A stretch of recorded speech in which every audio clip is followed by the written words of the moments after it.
दोस्तों, ऐसा कितनी बार हुआ है कि आपके सामने कुछ बुरा हो रहा हो और आपने उस बुराई से बचने के लिए उसे नजरअंदाज कर दिया और अपने रोज के कामों में लग गए। हम सभी ने यह कभी ना कभी अपनी जिंदगी में शायद किया ही होगा। पर क्या हो जब वही बुरा व्यवहार आपके साथ हो रहा हो और ऐसे ही बाकी लोग आपको नजरअंदाज करके अपने काम करने लगे हैं। जब कोई आपको धमका रहा हो कि सच अगर आपने किसी को बताया तो आपको नुकसान पहुंचेगा, क्या फिर भी आप सच बोलेंगे? क्या फिर भी आप खुद के हक और सच के लिए लड़ेंगे? दोस्तों, कई बार सच बोलने के लिए बहुत हिम्मत की जरूरत होती है और यह हिम्मत जो गलत के सामने खड़े होने के लिए जरूरी है, यह हिम्मत अपने अंदर लाना बहुत मुश्किल हो सकता है। क्या लगता है आपको कितने लोग ऐसी परिस्थिति में सच बोलने की हिम्मत करेंगे? दोस्तों, आज की इस बौद्ध कहानी के माध्यम से हम यही सीखेंगे कि चाहे परिस्थिति कितनी भी कठिन क्यों ना हो, सच बोलना और गलत का सामना करना कितना जरूरी होता है। और हम देखेंगे कि आज के हमारे इस कहानी के युवक ने कैसे हिम्मत जुटाई और सच का साथ दिया। तो बिना किसी देरी के शुरू करते हैं। एक बार की बात है, एक नगर में एक युवक रहता था जो बहुत ही अच्छा था, जो स्वभाव का बहुत ही सीधा और मन से बहुत ही सरल था। वह ना तो किसी से लड़ाई झगड़े करता था और ना ही किसी को कभी भला बुरा कहता। वह लोगों की मदद भी किया करता, लेकिन फिर भी कुछ लोग उसे भला बुरा कहते। इस पर वह मुस्कुराकर वहां से चला जाता। जहां वह नौकरी किया करता था, वह सेठ भी उसे बहुत कम तनख्वाह दिया करता था। तब भी वह कभी अपने सेठ का विरोध नहीं करता, बल्कि हंसकर उसके सारे आदेशों का पालन किया करता और खूब मन लगाकर काम किया करता। उसकी भलाई के कारण हर कोई जो भी उससे मिलता उसे दबाने की कोशिश करता, उसे डराने की कोशिश करता। उसके इस सीधे साधे व्यवहार के कारण लोग उसे पागल भी कहते थे और कई तो यह भी कहते कि वह अपने जीवन में कभी कुछ नहीं कर पाएगा। यह तो बहुत ही सीधा है और आज के जमाने में इतना सीधा होना भी अच्छी बात नहीं है। वह युवक गरीब था, लेकिन वह कभी किसी से शिकायत नहीं करता था। वह नौकरी करके पैसे इकट्ठा किया करता ताकि वह अपनी गरीबी से बाहर निकल सके। लेकिन जब भी वह गरीबी से बाहर निकल की कोशिश करता तो कुछ लोग आते और उसकी वह जमा पूंजी उससे लेकर चले जाते। कभी उसके रिश्तेदार आते तो कभी उसका कोई सगा संबंधी, जो अपना दुख दर्द दिखाकर, अपना दुख दर्द सुनाकर उसका जोड़ा हुआ एक एक रुपया उससे ले जाते और वह युवक कुछ नहीं कर पाता। वह तो केवल यही सोचता रहता था कि वह एक अच्छा आदमी है और अच्छे आदमी कभी किसी पर अत्याचार नहीं करते, वह कभी किसी का विरोध नहीं करते, वह तो स्वयं में खुश रहते हैं और दूसरों की मदद भी करते हैं। इन सारी बातों से वह अपने आप को समझा लेता। एक दिन की बात है, उसने देखा कि उसका एक मित्र चोरी चकारी करके, बेईमानी करके, गलत काम करके आज बहुत धनवान बन चुका है और उसके पास अत्यधिक खुशियां हैं, पैसा है और यह समाज उसे सम्मान भी देता है। वह ना तो दान करता है और ना ही लोगों की मदद करता है, बल्कि वह तो दूसरों पर अत्याचार करता है। वह जबरदस्ती लोगों के पैसे लूट लेता है और उन्हीं पर चीखता चिल्लाता भी है। फिर भी यह समाज उसी को पसंद करता है। लेकिन मैं एक सीधा साधा इंसान हूं, मैं एक अच्छा युवक हूं, फिर भी मुझे कोई पसंद नहीं करता। मुझे तो सब लोग पागल समझते हैं और मेरे जीवन में तो केवल दुख ही दुख है। वह युवक मन ही मन यह सोच रहा था कि तभी उसके मन में एक और विचार उत्पन्न हुआ। वह यह सोचने लगा, क्या मुझे बुराई का रास्ता अपना लेना चाहिए? एक दिन वह अपने मालिक के घर पर काम कर रहा था। तभी अचानक उसके हाथों से एक सामान गिर कर टूट गया जो कीमती था। इस पर उसके मालिक ने उसे बहुत खरी खोटी सुनाई, उसकी पिटाई की और कहता है, तुझे अब से 1 साल तक मेरे यहां पर मुफ्त में काम करना होगा। क्या तुझे नहीं पता था कि यह कितनी कीमती चीज है? अब से 1 साल तक मैं तुझे कोई पैसे नहीं देने वाला हूं। वह युवक रो रहा था, गिड़गिड़ा रहा था, लेकिन उसके मालिक ने उसकी एक नहीं सुनी। वह रोता हुआ अपने घर जा रहा था। उसी रास्ते से एक बौद्ध भिक्षु भी गुजर रहे थे। उन्होंने जब उस युवक के रोने की आवाज सुनी तो वह उस युवक के पास आए और उस युवक से कहते हैं, यह सब कैसे हुआ? तुम्हारे शरीर पर तो बहुत जख्म है, लाओ मैं तुम्हें मरहम लगा देता हूं ताकि तुम्हें कुछ आराम मिल सके। इतना कहकर उन भिक्षु ने युवक के शरीर पर कुछ जुड़ी बूटियों का लेप लगाया, जिससे उस युवक को अपने दर्द से थोड़ी राहत मिली। इस पर वह युवक उन बौद्ध भिक्षु से कहता है, हे गुरुवर, आप तो ज्ञानी मालूम पड़ते हैं, क्या आप मेरी एक बात का जवाब देंगे? इस पर वो बौद्ध भिक्षु कहते हैं, पूछो। तभी वह युवक उन बौद्ध भिक्षु से कहता है, हे गुरुवर, अच्छे लोगों के साथ बुरा क्यों होता है? मैं बहुत सीधा साधा इंसान हूं, मैंने कभी किसी का बुरा नहीं किया, ना ही मैंने कभी किसी को अपशब्द कहे, बल्कि जो भी मेरे पास मदद मांगने आता है मैं उसकी मदद भी कर देता हूं। लेकिन अब तक मेरे साथ कभी कुछ अच्छा नहीं हुआ। मैं हमेशा दुख में जीता हूं, जबकि इस दुनिया में ऐसे बहुत सारे बुरे लोग हैं जो अपना जीवन सुखी सुखी जी रहे हैं, जबकि वह लोगों को लूटते हैं, लोगों के पैसे छीन लेते हैं, लोगों पर अत्याचार करते हैं। फिर भी समाज उन्हीं को पसंद करता है, उन्हीं का सम्मान करता है। आखिर ऐसा क्यों होता है? ऐसे में क्या हमें भी बुराई का रास्ता अपना लेना चाहिए? क्या हमें भी बुरा बन जाना चाहिए? उन भिक्षु ने उस युवक की सारी बातें ध्यानपूर्वक सुनी। उसके बाद वह उस युवक को जवाब देते हुए कहते हैं, भंते, जिसके कर्म बुरे हैं उसके कर्म का फल उसे अवश्य मिलेगा, और वह अवश्य रूप से बुरा ही होगा। जिसके कर्म अच्छे हैं उसे भी उसके अच्छे कर्मों का फल अवश्य मिलेगा, और वह आवश्यक रूप से अच्छा ही होगा। तभी वह युवक उन गुरुवर की बात काटते हुए कहता है, हे गुरुवर, क्या आप जो कह रहे हैं वह सच है? क्या मैं आप पर भरोसा कर सकता हूं? क्योंकि इस दुनिया में तो मुझे सब उल्टा ही नजर आता है। मुझे तो अच्छों के साथ बुरा और बुरों के साथ अच्छा ही होते हुए नजर आता है। इस पर वह बौद्ध भिक्षु उस युवक से कहते हैं, भंते, जैसा मैंने कहा वह बिल्कुल सत्य है, और आने वाले समय में यह तुम अच्छी तरह से जान भी जाओगे। इतना कहकर वो बौद्ध भिक्षु वहां से चले गए। वह युवक वहीं पर कुछ देर बैठा रहा और उन बौद्ध भिक्षु की बातों पर विचार करता रहा, और वह यह सोच रहा था, चलो, मेरे पास धन दौलत ना सही, रुपया पैसा ना सही, समाज का मान सम्मान ना सही, पर मैं एक अच्छा इंसान तो हूं, और मेरी अच्छाई का फल मुझे कभी ना कभी तो जरूर मिलेगा। इतना सोचकर वह वापस अपने घर लौट गया। कुछ दिनों बाद वह युवक जंगल के रास्ते से अपने मालिक के घर जा रहा था। तभी रास्ते में राजा के सैनिकों ने उसे घेर लिया, उसका चेहरे पर काला कपड़ा डाल दिया और उसके हाथ बांध दिए, और फिर उसे धक्के मार मार कर वो उसे ले जाने लगे। इस पर वह युवक जोर जोर से चिल्लाता रहा और उन सैनिकों से पूछता रहा, मुझे कहाँ ले जा रहे हो और मेरा क्या कसूर है? वह बार बार एक ही बात दोहरा रहा था, लेकिन सैनिकों ने उसकी किसी भी बात का कोई जवाब नहीं दिया। वह बस उसे मारते पिटते ले जाने लगे। काफी देर तक जब वह युवक एक ही सवाल करता रहा, तभी एक सैनिक उसकी इस बात का जवाब देते हुए कहता है, अरे मूर्ख, तुझे नहीं पता, तुझे राजा ने मृत्यु दंड दिया है और कहा है कि तुम्हें ऊंचे पहाड़ से ले जाकर नीचे फेंक दे। इसलिए हम तुम्हें एक ऊंचे पहाड़ की तरफ ले जा रहे हैं, जहां से तुम्हें नीचे फेंक दिया जाएगा। इतना कहकर वह सभी सैनिक हंसने लगे। तभी वह युवक एक बार फिर उन सैनिकों से कहता है, किंतु क्या है मेरा कसूर? एक बार मुझे राजा से मिलने दो। मैं भी तो जानना चाहता हूं कि आखिर मेरी गलती क्या है, जिसके लिए मुझे यह सजा दी गई है। मैंने तो कुछ भी नहीं किया। तभी वह सैनिक हंसते हुए उस युवक से कहता है, हम सभी जानते हैं कि तुमने कुछ भी नहीं किया, और तुम्हारी अंतिम इच्छा जानकर मैं तुम्हें सब कुछ सच सच बताता हूं, तो ध्यान से सुनो।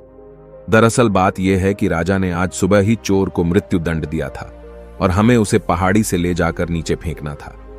लेकिन वह चोर बहुत चालाक था। उस चोर ने हमसे कहा कि अगर हम उसे छोड़ देंगे तो वह हम सभी को 1000 सोने के सिक्के देगा। इसलिए हमने उसे छोड़ दिया। लेकिन हमें अपना कर्तव्य भी तो पूरा करना है। राजा के आदेश को तो हमें पूरा करना ही होगा। इसलिए हमें किसी ना किसी को तो वहां से फेंकना ही होगा, ताकि राजा तक यह समाचार पहुंच सके कि चोर को मृत्यु दंड दिया जा चुका है। इसीलिए हमने तुम्हें पकड़ लिया, और भला तुमसे अच्छा हमें मिल भी कौन सकता है? तुम्हारा ना तो कोई आगे है ना कोई पीछे जो तुम्हारे बारे में पूछताछ कर सके, और हमें कोई पकड़ भी नहीं पाएगा, और राजा को भी यह बात कभी नहीं पता चलेगी कि आखिर वह चोर कहां गया। इसलिए ईश्वर का नाम लो और शांति से मृत्यु को प्राप्त हो जाओ। उस सैनिक की यह बात सुनकर वह युवक हैरान रह गया। वह सभी सैनिकों के सामने रोने लगा, हाथ जोड़कर उससे विनती तक की रोया, चिल्लाया, लेकिन किसी भी सैनिक ने उसकी एक नहीं सुनी, और वह उसे जबरदस्ती घसीटते हुए पहाड़ की चोटी पर ले जाने लगे। वह चिल्लाता रहा कि मुझे छोड़ दो, मुझे जाने दो, मैंने कुछ नहीं किया। लेकिन उसकी बातों का किसी पर भी कोई फर्क नहीं पड़ा। अंत में थक हार कर उस युवक ने उन सैनिकों से कहा, देखो, तुम्हें उस चोर ने 1000 सोने के सिक्के देने का वादा किया है, और अगर तुम मुझे छोड़ दोगे तो मैं तुम सबको 10,000 सोने के सिक्के दूंगा। इस पर एक सैनिक जवाब देते हुए कहता है, अच्छा, तो अब तुम मुझे पागल बनाने की कोशिश कर रहे हो। तुम्हें क्या हम मूर्ख लगते हैं? तुम एक मामूली से अधिकारी हो, और तुम्हारे पास इतना सारा धन कहां से आएगा? इस पर वह युवक उन सैनिकों से कहता है कि तुम मेरे साथ चलो, मैं तुम्हें दिखाता हूं। मेरे पास बहुत धन है, और यदि मेरे पास धन ना मिले तो तुम मुझे एक बार फिर से यहां ला सकते हो, नहीं तो तुम चाहो तो मुझे वहीं मार सकते हो। तुम्हारे पास तो हथियार भी है, और मैं बिना किसी हथियार के तुम सभी का क्या बिगाड़ पाऊंगा। उस युवक की यह बात सुनकर वे सभी सैनिक एक बार के लिए सोच में पड़ गए। उन सभी ने आपस में मिलकर विचार किया और युवक से कहा, ठीक है, हम तुम्हारी बात मान लेते हैं, लेकिन मेरी एक बात याद रखना, यदि हमें धन ना मिला तो हम तुम्हें वहीं पर मार देंगे। चलो हमें दिखाओ वह धन कहां पर है। इस पर वह युवक कहता है, उससे पहले मेरी आंखों से यह काला कपड़ा तो हटाओ, इसके बिना मैं आपको रास्ता कैसे दिखा पाऊंगा। उन सैनिकों ने उस युवक की बात मान ली और उस युवक के सर पर से वह काला कपड़ा हटा दिया गया। उसके बाद वह युवक उन सभी को एक गुफा में ले जाता है। वह युवक उस गुफा से भली भांति परिचित था। वह गुफा देखने में तो बड़ी सीधी सी लगती थी, लेकिन अंदर से वह एक भूल भुलैया थी। जो भी उसके अंदर एक बार चला जाता, वहां से बाहर निकलना उसके लिए नामुमकिन था। वह युवक उन सभी सैनिकों को उस गुफा के अंदर ले जाता है और मौका मिलते ही वह उन्हें धोखा देकर उस गुफा से बाहर की ओर निकल जाता है और वह सभी सैनिक उस गुफा में फंसकर रह जाते हैं। वह युवक डरा हुआ, सहमा हुआ, तेजी से भागता हुआ जंगल के रास्ते से जा रहा था। उसे डर था कि वह सैनिक उसका पीछा कर रहे हैं। वह यदि उस गुफा से निकल जाएंगे तो वह उसे पकड़ लेंगे, इसीलिए वह तेजी से भागता हुआ जा रहा था। तभी रास्ते में उसे वही बौद्ध भिक्षु दिखाई दिए। तभी वह भागता हुआ उन बौद्ध भिक्षु के पास पहुंचा और वह युवक उन बौद्ध भिक्षु से कहता है कि हे गुरुवर, आपने तो कहा था जिसके बुरे कर्म होते हैं उसे बुरा फल मिलता है और जिसके कर्म अच्छे हैं उसे अच्छा फल मिलेगा। लेकिन आज तो मैंने यह देख भी लिया और जान भी लिया कि जिनके कर्म बुरे होते हैं वही सुखी रहते हैं, और रही बात अच्छे कर्म करने वालों की तो उन्हें तो जिंदगी भर दुख ही भोगना पड़ता है। इसके बाद उस युवक ने अपने ऊपर बीती हुई सारी घटना उन बौद्ध भिक्षु को सुनाई और फिर उन बौद्ध भिक्षु से पूछता है, अब बताइए, मैंने ऐसा कौन सा बुरा कर्म किया जिस कारण आज मुझे मौत की सजा मिल रही थी, और वह भी ऐसा कर्म जो मैंने किया ही नहीं। इस पर वह बौद्ध भिक्षु मुस्कुराते हुए उस युवक से कहते हैं, भंते, तुम्हारे कर्म बुरे ही तो हैं, तभी तो तुम्हें यह सब सहना पड़ रहा है। यह सुन वह युवक थोड़ा सा आश्चर्यचकित हुआ और उन बौद्ध भिक्षु से कहता है, हे गुरुवर, आप ये क्या कह रहे हैं? मैंने कभी किसी का बुरा नहीं किया। मैंने किसी को आज तक अपशब्द तक नहीं कहे, फिर मेरे कर्म बुरे कैसे हो सकते हैं? मैंने तो कोई भी बुरा काम नहीं किया, ना ही मैंने चोरी की, ना ही किसी से बेईमानी की, किसी को सताया तक नहीं, किसी को भला बुरा तक नहीं कहा, फिर मेरे कर्म बुरे कैसे हो सकते हैं? इस पर वो बौद्ध भिक्षु उस युवक से कहते हैं, भंते, अपने हक और अधिकार के लिए ना लड़ना, यह भी तो बुरा कर्म है। जब तुम पर कोई अत्याचार करता है तुम उसका विरोध नहीं करते। क्या यह बुरा कर्म नहीं है किसी का साथ अत्याचार ना करना? लेकिन दूसरों के साथ अत्याचार होते हुए देखकर चुप रहना, यह भी तो बुरा कर्म है। सही होते हुए भी चुपचाप रहना, क्या यह बुरा कर्म नहीं है? हम शक्तिहीन हैं, असहाय हैं, हमारी मदद कौन करेगा, यह समझकर असत्य के सामने बार बार झुक जाना, क्या यह बुरा कर्म नहीं है? बुराई में सुख है, यह देखना भी एक बुरा कर्म ही है। तो अब मैं तुमसे सवाल करता हूं, बताओ मुझे इनमें से कौन सा काम ऐसा है जो तुमने अब तक नहीं किया? उन बौद्ध भिक्षु की यह सारी बातें सुनकर वह युवक स्तब्ध रह गया। उसे कुछ भी समझ नहीं आ रहा था कि वह उन बौद्ध भिक्षु के इस प्रश्न का क्या जवाब दे। काफी देर सोच विचार करने के बाद वह उन बौद्ध भिक्षु से कहता है, हे गुरुवर, आप सत्य कहते हैं, ये सारे कर्म मैंने किए हैं और आप सही हैं। ये सारे बुरे कर्म मेरे द्वारा ही किए गए हैं और मैं अपने आप को हमेशा एक अच्छा इंसान मानता था।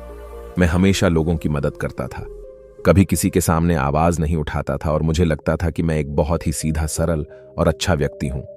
लेकिन मैं यह नहीं जानता था कि जाने अनजाने मैं बुरे कर्म कर रहा हूं। आगे वह युवक अपने दोनों हाथ जोड़कर उन गुरुवर से कहता है, हे गुरुवर, अगर यह सारे बुरे कर्म है तो अच्छा कर्म क्या है और अच्छा व्यक्ति कौन होता है? इसका जवाब देते हुए वह बौद्ध भिक्षु उस युवक से कहते हैं, भंते, जो हमेशा सत्य के साथ खड़ा रहता है, जो लोगों की मदद करता है, ईमानदारी से अपना कार्य पूरा करता है, जो विनम्र है लेकिन कमजोर नहीं, जो अपने आप पर गर्व कर सकता है लेकिन अहंकार नहीं, जो बुराई को नहीं सह सकता लेकिन अच्छाई के लिए हमेशा प्रयासरत रहता है, जो आलस्य नहीं करता और अपने जीवन को अपने नियंत्रण में रखता है, जो निडर रहता है। तभी वह युवक उन बौद्ध भिक्षु से कहता है, हे गुरुवर, आपने जो कुछ भी कहा वह एकदम सत्य है, लेकिन आप ही बताइए, भला एक गरीब और कमजोर इंसान किसी के सामने कैसे खड़ा हो सकता है, किसी का विरोध कैसे कर सकता है? इस पर वह बौद्ध भिक्षु उस युवक के इस प्रश्न का जवाब देते हुए कहते हैं, भंत लगता है तुम भूल गए। अभी कुछ देर पहले ही तुमने उन सैनिकों के सामने खड़े होकर अपनी सूझबूझ से अपना जीवन बचाया है। व्यक्ति को हमेशा अपने मन से शक्तिशाली होना चाहिए, क्योंकि यह जीवन हमेशा नहीं रहता। डरते हुए जीवन जीने से अच्छा है निर्भय होकर एक दिन खुलकर जी लो। तभी वह युवक उन गुरुवर से कहता है, हे गुरुवर, आपकी सारी बातें सत्य हैं, लेकिन फिर भी यदि किसी के सर पर मौत मंडरा रही हो तो वह व्यक्ति अपनी जान बचाने के बारे में तो सोचेगा ही, और मैंने भी तो वही किया।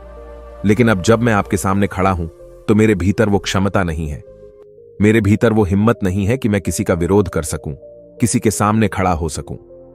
तभी वह बौद्ध भिक्षु मुस्कुराते हुए कहते हैं, तो ठीक है, तुम यहीं पर इंतजार करो। वह सैनिक कभी भी उस गुफा से निकल आएंगे और तुम्हें ढूंढ ही लेंगे, और अवश्य ही वह तुम्हें पकड़कर उस पहाड़ की ऊंचाई से फेंक देंगे और तुम कुछ नहीं कर पाओगे, क्योंकि तुम तो अपने आप को कमजोर समझते हो। तुम अपने आप को एक अच्छा व्यक्ति मानते हो, क्योंकि तुम किसी को सताते नहीं। लोग भले ही तुम्हें सता सकते हैं, और वह इसलिए क्योंकि तुम लोगों की सहानुभूति चाहते हो। आगे बौद्ध भिक्षु उस युवक से कहते हैं, बेटा, मेरी एक बात हमेशा याद रखना, हमें मजबूत होना चाहिए, सहानुभूति का भूखा नहीं। और यह बात सुना सुनाकर अगर तुम लोगों से सहानुभूति मांगोगे तो तुम्हें सहानुभूति तो बहुत मिलेगी, लेकिन न्याय कभी नहीं मिल पाएगा। और न्याय लेना, न्याय के लिए ना लड़ना, अपने ऊपर अन्याय करने जैसा होता है। तभी वह युवक उन बौद्ध भिक्षु से कहता है, हे गुरुवर, आप जो कह रहे हैं वह सत्य है, लेकिन मैं न्याय मांगने किसके पास जाऊं, कौन मेरी सुनेगा।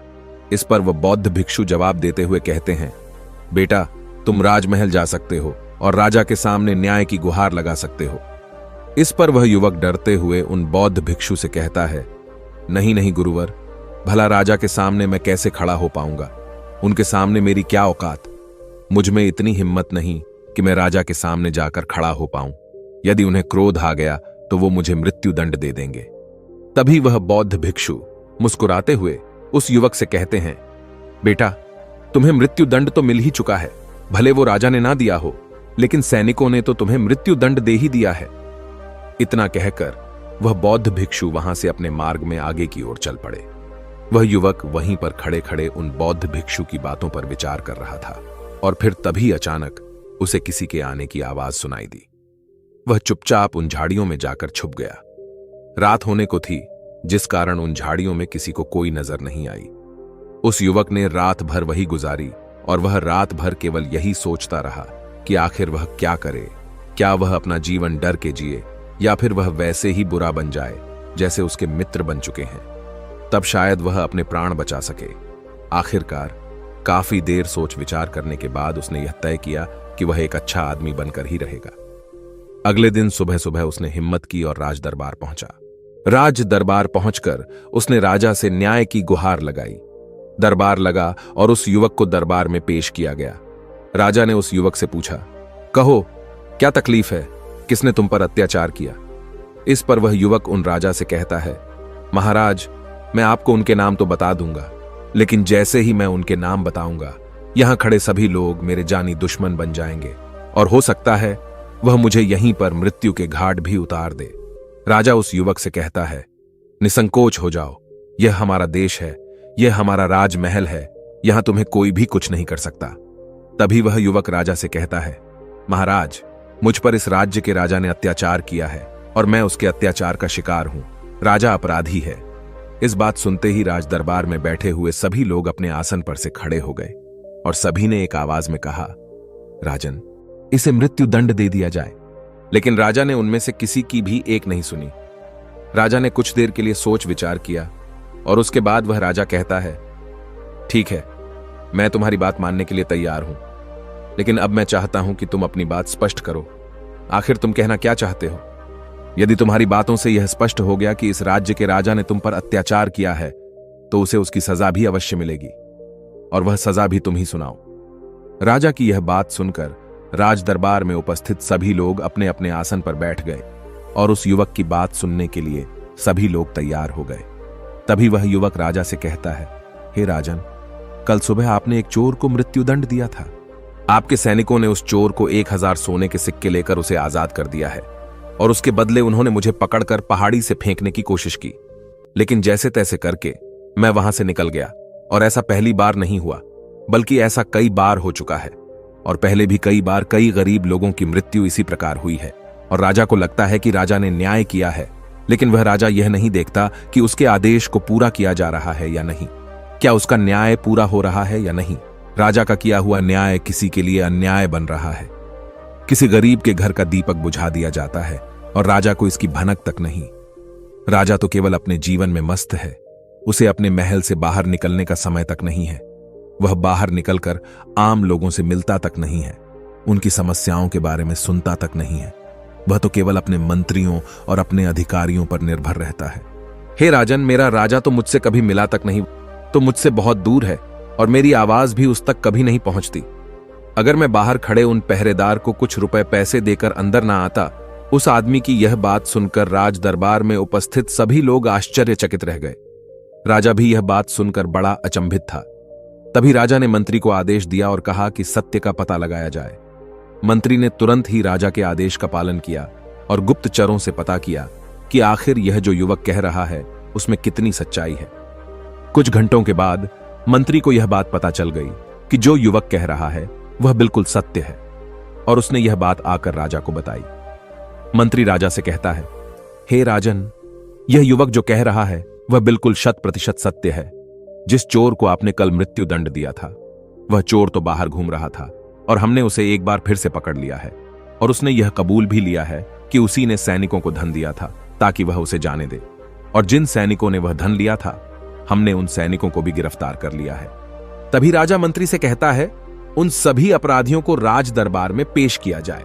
राजा के आदेश पर उन सभी अपराधियों को राज दरबार में पेश किया जाता है। तभी वह राजा उस युवक से कहता है, हम तुम्हारे अपराधी हैं, कहो आखिर तुम हमें क्या दंड देना चाहते हो? तुम जो भी दंड हमें दोगे वह हमें खुशी खुशी स्वीकार है। इस पर वह युवक राजा से कहता है, हे राजन, आप इस राज्य के राजा हैं, दंड तो आप ही दे सकते हैं, हम तो केवल निवेदन कर सकते हैं। और मैं आज आपके पास यही निवेदन लेकर आया हूं कि आपको अपनी प्रजा का ख्याल रखना चाहिए, समय समय पर उनसे मिलते रहना चाहिए, और आपसे हम जैसे गरीब लोग सीधे मिल सके, अपनी बातें कह सके, ऐसी व्यवस्था करनी चाहिए।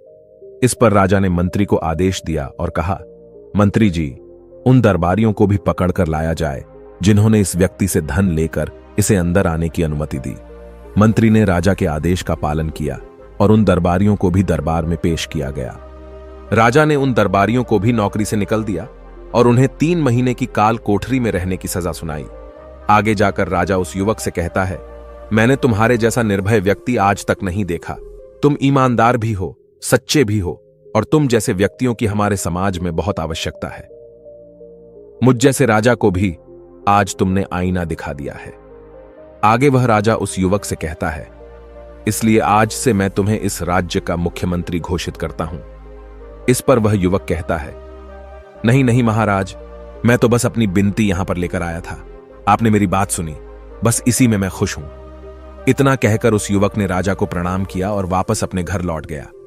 देखते ही देखते उस युवक का नाम पूरे राज्य में फैल गया। सब उसे जानने लगे, उसे पहचानने लगे, और वह व्यक्ति केवल एक ही बात कहता था, अच्छे कर्मों का फल हमेशा अच्छा ही होता है। बस हमें बुराइयों से नहीं डरना चाहिए, हमें तो बिना डरे सच का सामना करना है। दोस्तों, इस कहानी के माध्यम से मुझे उम्मीद है कि आपको यह समझ में आ चुका होगा कि अच्छा होना क्या होता है और एक सच्चा व्यक्ति कैसे बनता है। यदि आप भी अपने आप को एक अच्छा और सच्चा व्यक्ति मानते हैं और आपको लगता है कि आप भीतर से अच्छे हैं और आपके साथ बुरा हो रहा है, तो उस बुराई का कारण कौन है, उस तकलीफ का कारण कौन है, यह आपको अच्छी तरह से पता चल चुका होगा। इसलिए खुद को कमजोर और असहाय न माने, अपने लिए लड़ना सीखे, अपने आप को भीतर से मजबूत बनाए, अपने मन को कठोर बनाए, ताकि आप उन परिस्थितियों और लोगों का सामना कर सके जो आपका फायदा उठाने की कोशिश करते हैं, क्योंकि बुरा ही सहना भी एक बुरा कर्म ही है। दोस्तों, आपने आज के इस वीडियो से क्या सीखा वह मुझे आप कमेंट में बता सकते हैं। इसी के साथ में उम्मीद है कि आपको आज की वीडियो पसंद आई होगी, तो इस वीडियो को उस इंसान को शेयर करें जिससे यह कहानी सुनने की जरूरत है, और उसी के ठीक बाद चैनल को सब्सक्राइब करें। तो चलिए फिर मिलते हैं ऐसी एक और नई वीडियो में एक नए मैसेज के साथ। तब तक के लिए अपना ख्याल रखें। धन्यवाद और नमो बुद्धाय।